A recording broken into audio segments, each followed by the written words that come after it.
สดๆแบบนี้เลยนะคะ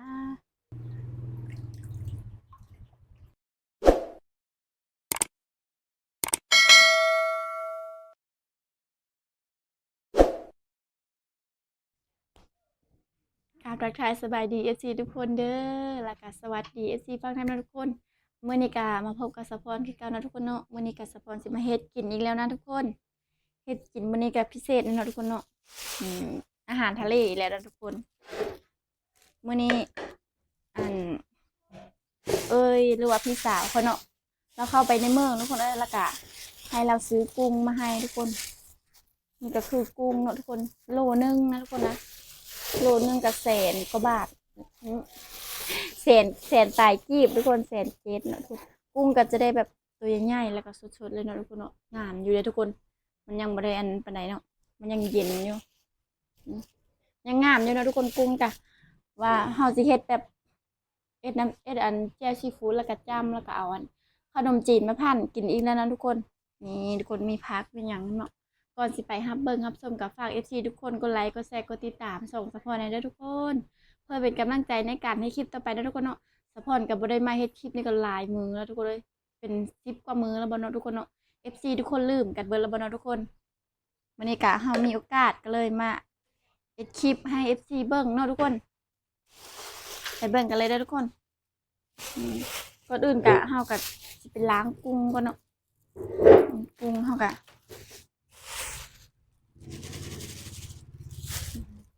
สิเทกุ้งใส่สามเด้อทุกคนเด้อนี่ทุกคนตัวใหญ่ๆเลยเด้อทุกคนนี่ทุกคน นี่เฮากะสิต้มน้ำโลกเอาเนาะทุกคนเนาะโลกกุ้งนะถ้าว่าเผาผัดเฉพาะนึ่งข้าวยังบ่ทันสุกอยู่เลยเอาสิเผาผัดก็เลยโลกเอาซะมันยังได้กินใบทุกคนตัวใหญ่ๆเลยอันนี้ทุกคนสะพอนก็สิได้มาล้างกุ้งก็เนาะล้างแบบนี้เลยเด้อทุกคนล้างใส่จานแล้วก็เดี๋ยวเฮาสิไปต้มน้ำให้เดือดๆแล้วก็จังเอาลงเนาะทุกคนเนาะอืมนี่ทุกคนตัวใหญ่ๆแบบนี้เลยเด้อทุกคนสะพอนก็บ่ได้กินดูเนาะทุกคนโดนๆกินเท่านึงเพราะว่าหาบ่มีเงินซื้อเดี๋ยวนี้ก็โลแสนปลายแล้วก็เลย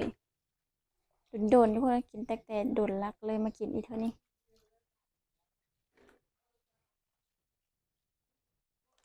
ไม่อย่างก็แพงเนาะทุกคนเนาะเศรษฐกิจมันแพง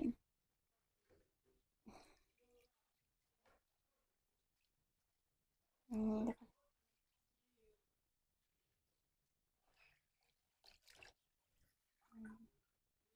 เดี๋ยวเราล้างใส่จานแบบนี้ก็เนาะแล้วก็ไปโละเนาะทุกคน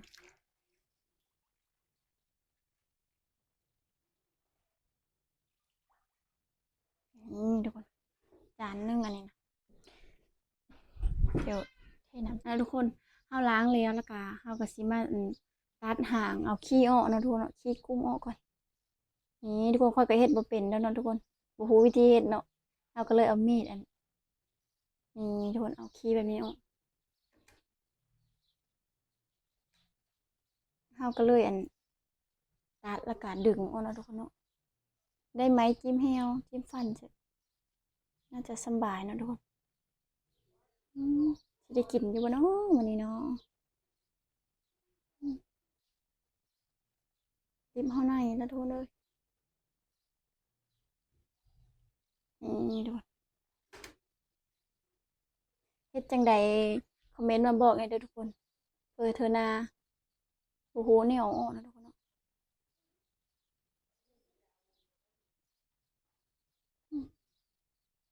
จิ้มเฮาในแล้วอันนี้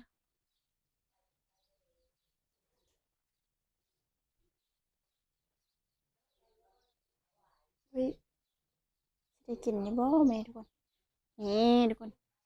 แบบนี้เลยเอาออกทีละโตเลยทุกคนเลยโอ้ยจังเป็นหยาเด้เนาะทุกคนเอ้ยสิได้กินอยู่บ่มื้อนี้ทุกคนอืมไม่ได้ซ้ำมันขาดนี่ทุกคน สะพอนะอยากกินอยากกินแบบว่าเขาเจ้าเฮ็ดกุ้งแซ่น้ำปลานะทุกคนเป็นแต่แซ่บแต่ว่าเราเฮ็ดบ่เป็นเนาะมันดิบเด้ก็เลยบ่ได้เฮ็ดกินทุกคนเลย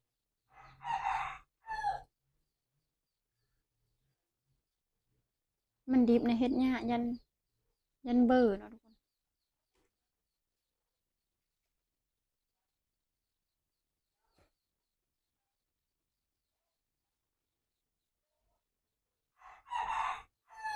อืม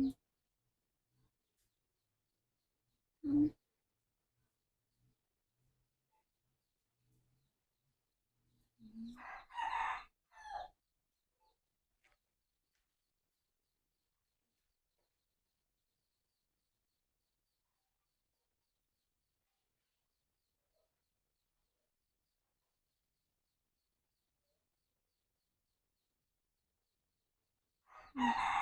ถ้าเอาโลกเราผัดมันฮัดนะทุกคนเราก็เลยมาใจชี้มันออกก่อนนี่นะทุกคนตอนนี้ก็แล้วเด้อทุกคนเอาสิไปต้มน้ำให้เดือดๆแล้วก็สิเอาลงแล้วก็นี่กุ้งเราก็ประมาณนี้เนาะเอาใส่ครีมมาแล้วเด้วันนี้สะพอนก็สิได้ต้มน้ำก่อนเนาะทุกคนต้มน้ำแล้วก็ล้างผักล้างหยังท่าเนาะตำน้ำพริกหยังท่าแล้วก็เราก็ให้น้ำเดือดๆก็เนาะน่าจะพอดีแล้วทุกคนเนาะนี่ทุกคนอันนี้ก็คือผักแล้วทุกคนเนาะผักเฉิมหรือว่าผักสะระแหน่นะทุกคนแล้วก็ผักหอมเป๋นะทุกคนเนาะเราก็ล้างผักก่อน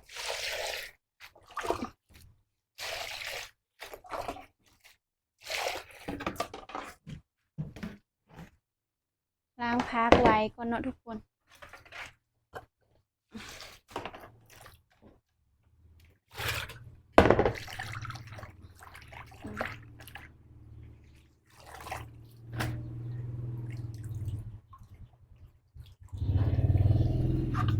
เราสิล้างไปซองน้ำ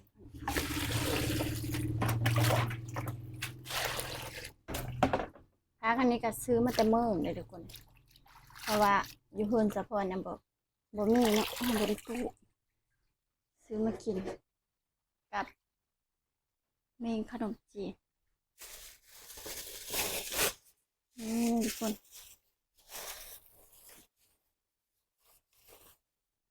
นี่อันนี้คือผักซ้ำมาแล้วทุกคนหมดเหินเราก็เลิกเอาเนาะเปื่อยมันก็มีเพราะว่ามันร้อนอากาศมันร้อนเลยทุกคนผักสลัดแก้วบ่อันเนี้ยโอ้โหเนาะ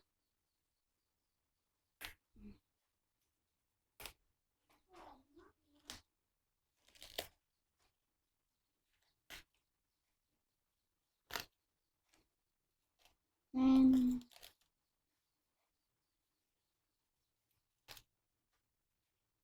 เอามีดตัด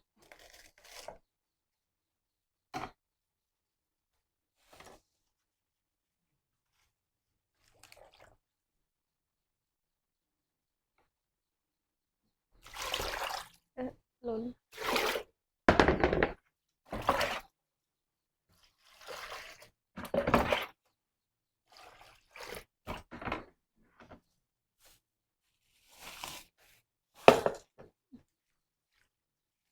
เฮ็ดกินแบบบ้านๆเลยทุกคน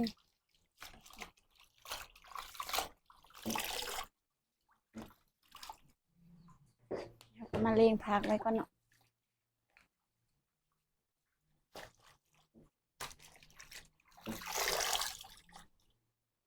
อืม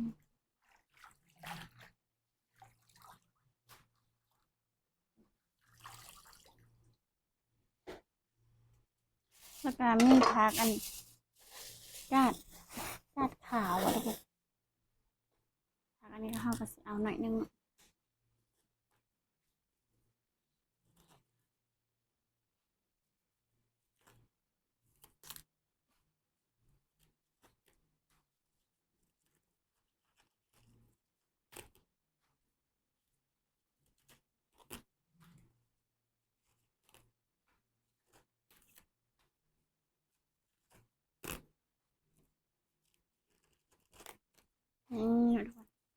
ประมาณนี้เนาะก็บ่ได้เอาเบิดโถเลยเพราะว่ามันหลายเติบละเดี๋ยวถ้ามืดแล้วก็สิมาล้างเอาใหม่ก็ได้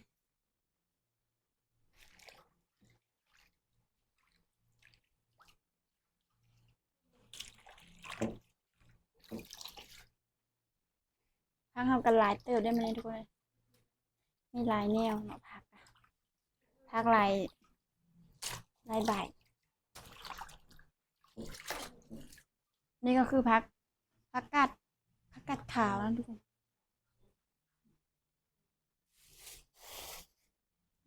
ผักอันนี้ทุกคนผักโบนะทุกคนเนาะตอนนี้กระหม้อเฮาก็พดแล้วเด้อทุกคนที่เฮาล้างผักแล้วก็สิได้อัน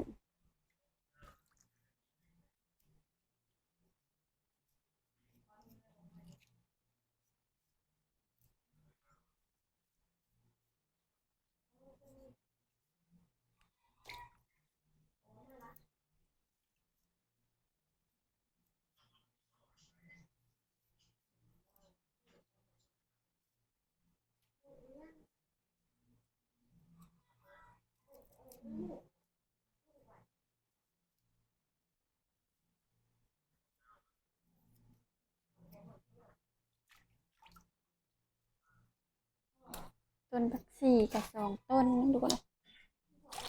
ต้นผักหอมนี่นะทุกคนประมาณนี้เนาะล้างผักเฮาก็โทษเลยนี่นะทุกคนตอนนี้ก็เฮาก็สิได้มาโละกุ้งก่อนนะทุกคนเนาะนี่หม้อกำลังพดๆเดือดๆเลยเด้อทุกคนเฮาก็เทกุ้งไปเลยเนาะว้าวทุกคนน่ากินบ่ทุกคนเฮาก็สิเซียนอบแบบนี้ก่อนนะทุกคนเนาะเฮาก็สิโละบ่หึงเด้อทุกคนให้มันอันนั้นแล้วก็เฮาก็สิได้ตักขึ้นเนาะทุกคนเนาะ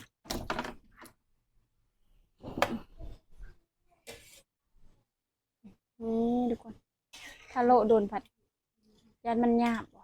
นี่ทุกคนเนาะโละพอดีสุกๆแล้วก็เฮาก็สิได้ทอดปากเนาะทุกคนเพราะว่าน้ำมันเดือดแล้วเด้นี่ทุกคนมันก็จะแดงแบบนี้มันก็น่าจะสุกแล้วเนาะทุกคนแต่แซ่บ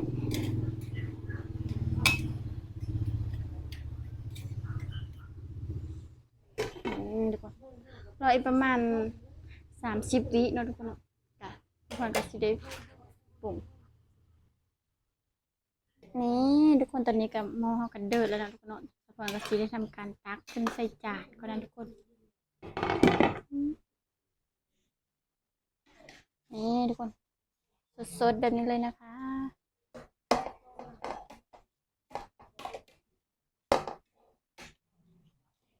นี่ทุกคน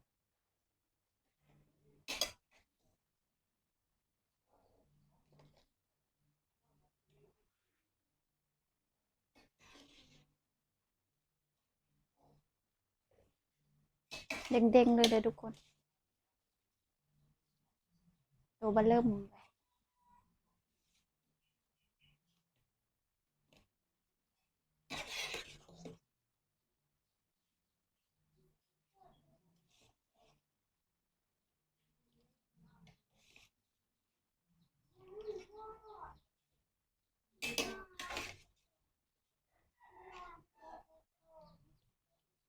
อืม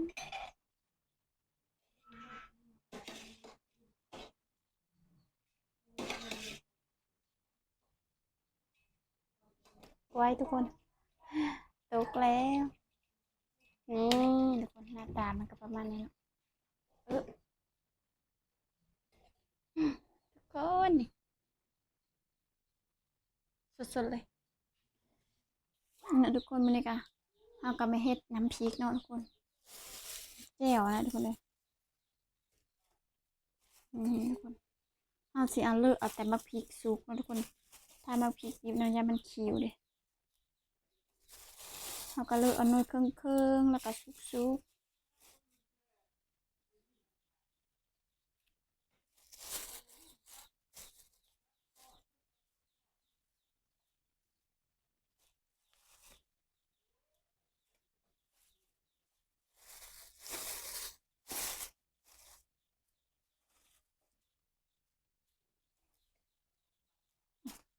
ใส่บะหลายแล้วทุกคนเนาะ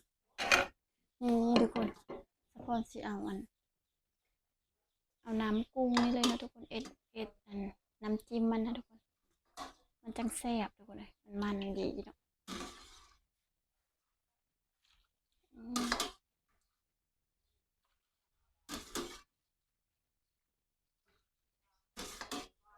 เอาประมาณนี้เลยทุกคน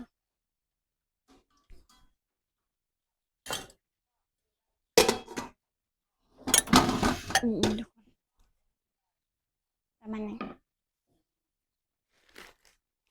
เดี๋ยวสิเทน้ำตาลลงไปก่อนนะทุกคน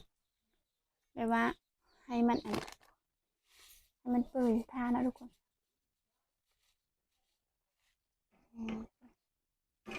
สูตรเท่ากับแบบนี้เนาะทุกคนเนาะ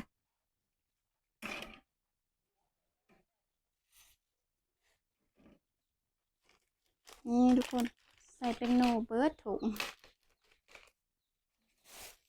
วันนี้เราก็มาตามกันนะทุกคนเนาะ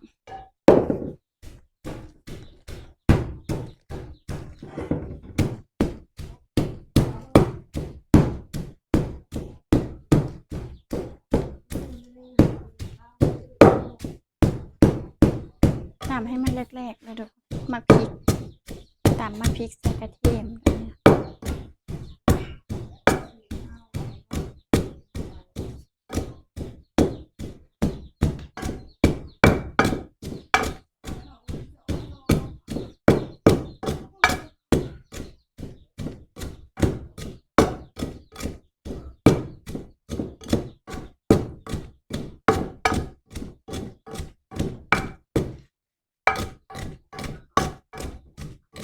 ทุกคนตามประมาณนี้เนาะกระเละแล้วทุกคนเดี๋ยวจะพ่นสีตากก่อนตากแล้วก็ตำโทดินต่อแล้วทุกคนเนาะ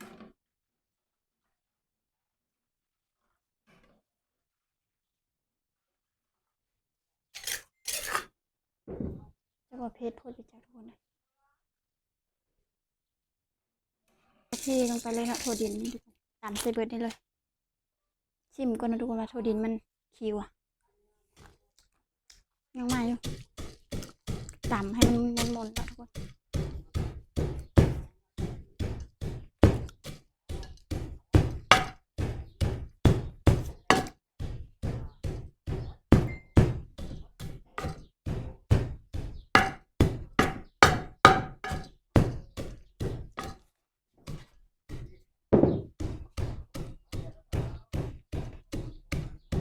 ตำให้มันถูให้มันมนเพื่อได้ยังใส่ถ้าว่ามีอันโบดเขาก็เลยตำ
ทุกคนแล้วก็ตำประมาณนี้เละแล้วทุกคน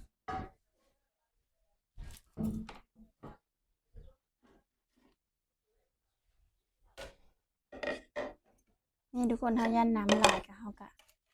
สิเทน้ำออกก่อนเนาะทุกคนถ้ามันบลายเขากะสิได้ตักตื่มเอาก็ได้เนาะทุกคน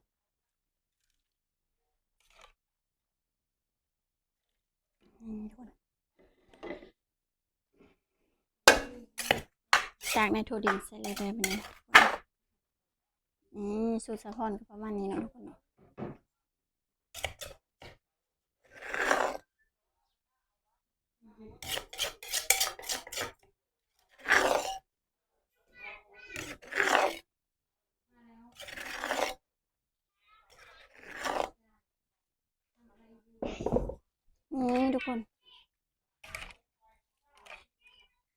ดีเลยเนาะทุกคนเนาะ เดี๋ยวเราสิเอามะนาวใส่แล้วก็ซอยผักใส่เลยเนาะทุกคน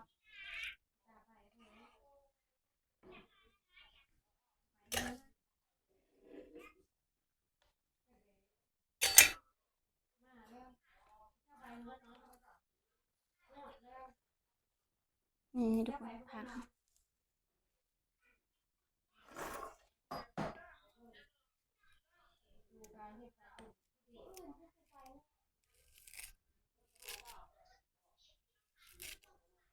เอาสิซอยผักใส่เนาะทุกคน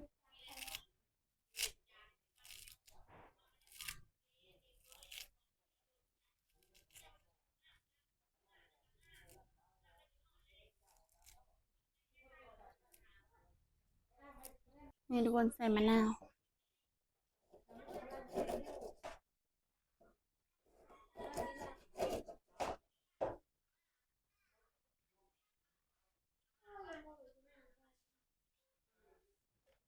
รสเปรี้ยวเลยเด้อทุกคน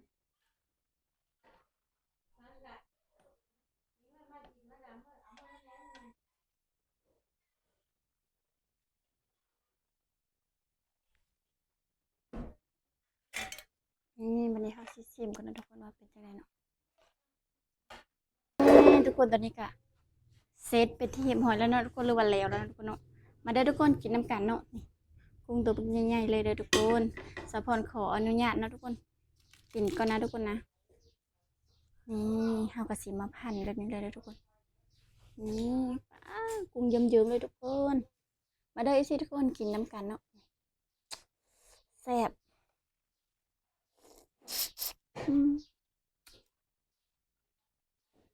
แซ่บทุกคนแต่ว่าสะพอนติดเจ็บคอหน่อยนึงทุกคนกินอย่างอื่นอย่างก็ยากนะทุกคนเอาก็สิมาแกะกุ้งก่อนแกะเปลือกมันออกหมดก่อนเลยทุกคน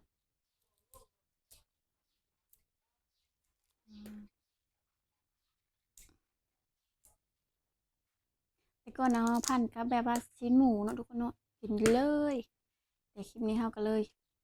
กินกับกุ้งนะทุกคนเน้นๆเลย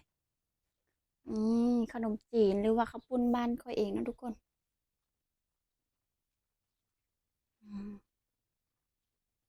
ผักเฮากับยอดเบิ่มเลยทุกคนเด็ดไปใส่เลยแล้วก็ใบผักโบนะทุกคนเนาะทุกคนกุ้งนี่เฮาก็สิหักทุกคน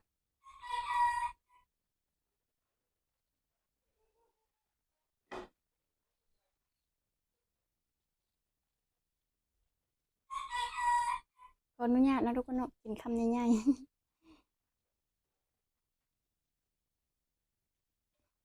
ผักหลายเลยทุกคนใส่น้ำจิ้มก่อน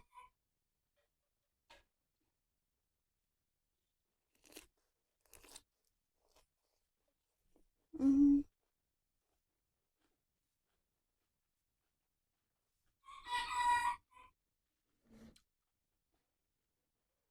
แซ่บทุกคน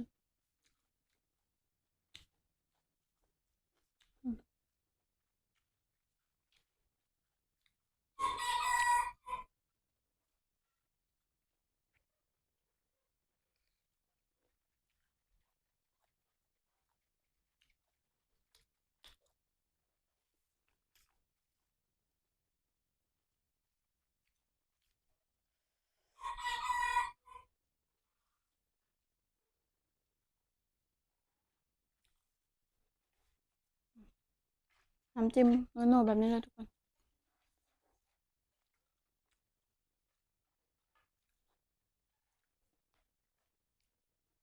เอาทุกคนสะพอนก็สิได้ปิดคลิปขอตัวไปกินก่อนนะทุกคนกินข้าวแรงก่อนคลิปนี้ก็สิได้จบเพียงเท่านี้นะทุกคนเนาะขอบใจที่ทุกคนเด้อที่ติดตามรับชมฝากทุกคนกดไลค์กดแชร์กดติดตามช่องสะพอนน้อยๆนี่ด้วยทุกคนเพื่อเป็นกำลังใจในการในคลิปต่อไปนะทุกคนสะพอนสิพยายามเฮ็ดคลิปนะทุกคนเนาะคลิปนี้ก็บ๊ายบายพบกันใหม่คลิปหน้าทุกคน